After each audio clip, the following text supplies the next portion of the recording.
హిందూ మతంలో కొబ్బరికాయకు ఎంతో ప్రాధాన్యత ఉంది. ముఖ్యంగా దేవాలయాలకు వెళ్ళినప్పుడు టెంకాయ కొట్టకుండా ఇంటికి రారు. ఆ విధంగా భక్తిలో కొబ్బరి కొట్టడం కూడా సాధారణమైపోయింది. టెంకాయను మనిషితో పోల్చవచ్చు. భారతదేశం సాంప్రదాయాలకు పట్టు కొమ్ము లాంటి దేశం. ఇక్కడ ప్రజలు సాంస్కృతిక సాంప్రదాయాలకు ఎంతో గౌరవం ఇస్తారు.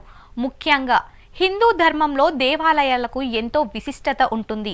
భగవంతుణ్ణి కొలిచేందుకు మాత్రమే కాదు, మానసిక ప్రశాంతత కోసం కూడా ఎంతో మంది ఆలయాలకు వెళ్తుంటారు. ఇలా గుళ్ళకు వెళ్ళినప్పుడు ప్రతి ఒక్కరూ విధిగా చేసేది కొబ్బరికాయ కొట్టడం. దేవునికి ధనకనక వస్తువులను లేదా వారి వారి తాహతకు తగ్గట్లు ఎంతో కొంత సొమ్ము సమర్పించవచ్చు కదా. కొబ్బరికాయనే ఎందుకు కొడతారు అనే సందేహం అందరికీ కలుగుతుంది. అయితే అసలు కొబ్బరికాయ ఎందుకు కొట్టాలి, దాని వెనుక ఉన్న ఆంతర్యం ఏమిటి, చాలా మందికి తెలియదు. హిందూ పురాణాల ప్రకారం కొబ్బరికాయకు ఎంతో ప్రాధాన్యత ఉంది. నిజానికి టెంకాయను మనిషి తలతో పోలుస్తారు. కొబ్బరికాయ మీద ఉన్న పీచును మనిషి జుట్టుతో పోలుస్తారు. అంతేకాకుండా గుండ్రంగా ఉండే టెంకాయను మనిషి ముఖంతో, కొబ్బరికాయలో ఉండే నీటిని రక్తంతో పోలుస్తారు. ఇక టెంకాయను కొట్టిన తర్వాత అందులో ఉండే లేత కొబ్బరిని మనసుగా భావిస్తారు. అంతేకాదు, కొబ్బరిని దేవుడికి కొట్టినప్పుడు మనసులో ఉన్న కల్మషం, అహంకారం, ఈర్ష్య, ద్వేషాలు అన్నీ తొలగుతాయని వేద పండితులు చెప్తున్నారు.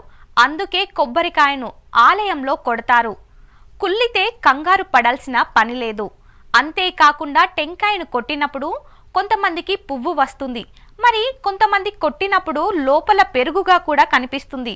అయితే దేవుడికి కొబ్బరికాయ కొట్టినప్పుడు కుళ్ళిపోతే మంచిదా లేక అపచారమా అనే సందేహం చాలా మందికి ఉంటుంది. కొంతమంది కాయ కుళ్ళితే కీడు సంభవిస్తుందని, చెడు జరగబోతుందని ఆందోళనకు చెందుతారు.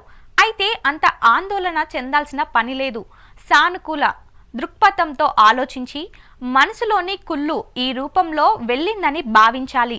కొబ్బరికాయ కొట్టినప్పుడు అది బాగా తెల్లగా ఉన్నా, తీర్థం తీయగా ఉన్నా, అందులో పువ్వు వచ్చినా చాలా సంతోషపడతారు.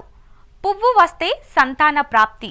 కొత్తగా పెళ్ళైన వారు టెంకాయను కొట్టినప్పుడు మధ్యలో పువ్వు వస్తే సంతాన ప్రాప్తి లభిస్తుందని నమ్ముతారు. కాయ కొట్టినప్పుడు అది పగిలే విధానం కూడా కొంతమందిని తృప్తి పరుస్తుంది, మరికొంతమందిని అసంతృప్తి పరుస్తుంది. కాయ సమానంగా పగిలితే మనసులోని కోరికలు నెరవేరుతాయని భావిస్తారు. నిలువుగా పగిలితే ఆ కుటుంబంలోని కూతురికి గాని కొడుకుకి గాని సంతానం లభిస్తుందని భావిస్తారు.